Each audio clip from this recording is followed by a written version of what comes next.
Math ট্রিক্সে সবাইকে স্বাগত জানাচ্ছি। দেখো, এই ধরনের ম্যাথ কিন্তু আমরা ছোটবেলা থেকে অনেক করেছি। হ্যাঁ? তো এখানে দেখো, এই যে ভগ্নাংশের ভাগ করার সময় ঠিক তার পরের লাইনের সমাধান কিন্তু আমরা এভাবে করি।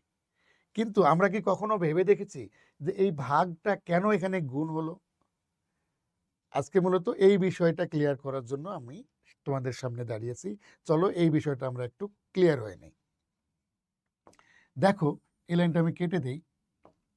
এই যে ভগ্নাংশগুলো, এই ভগ্নাংশগুলোকে দেখো তো আমরা এইভাবে লিখতে পারি কিনা, 2/5 আর নিচে হলো 3/4। ওকে, এখন দেখো, আমার টার্গেট হলো যে কোনোভাবে এই যে নিচের ভগ্নাংশটা রয়েছে এটিকে বাদ দিয়ে দেওয়া, অমিট করে দেওয়া। তাহলে অমিট করতে হলে আমাকে কি করতে হবে? অবশ্যই এই ভগ্নাংশটাকে তার ব্যস্ত অনুপাত বা উল্টা ভগ্নাংশ দিয়ে গুণ করতে হবে।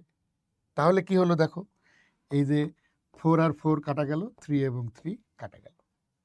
আমার 3/4 ছিল, আমি গুণ করছি কিভাবে? 4/3 দিয়ে। ঠিক আছে? তাহলে যেহেতু এটা একটা ধরে নেওয়া মান, তাহলে এই কাজ তো আমি নিচে করতে পারি না, তাহলে তো আমার মানই চেঞ্জ হয়ে যাবে। তাহলে এই একই কাজ আমাকে উপরেও করতে হবে। উপরেও 4/3 গুণ, নিচেও 4/3 গুণ। তাহলে এর কারণে আমি কি পেলাম দেখো তো, এর কারণে আমি যেটা পেলাম 2/5 ইন্টু 4/3 আর নিচে হলো 1। তাহলে আমরা জানি যে 1 দিয়ে কোনো কিছুকে ভাগ করলে ওই মানটাই থাকে। তখন আমরা লিখতে পারি দেখো 2/5 ইন্টু 4/3।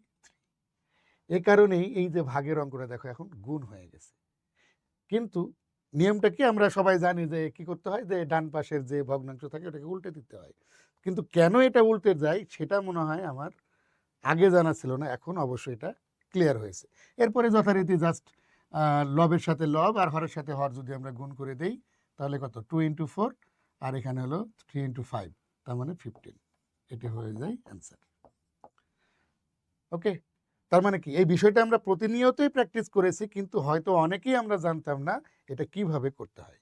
তো এইরকম ভিডিও আরও যদি আমরা পেতে চাই, তাহলে আমাদের পেজটি তোমরা ফলো দিয়ে রাখতে পারো।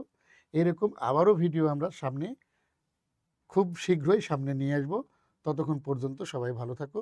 আল্লাহ হাফেজ।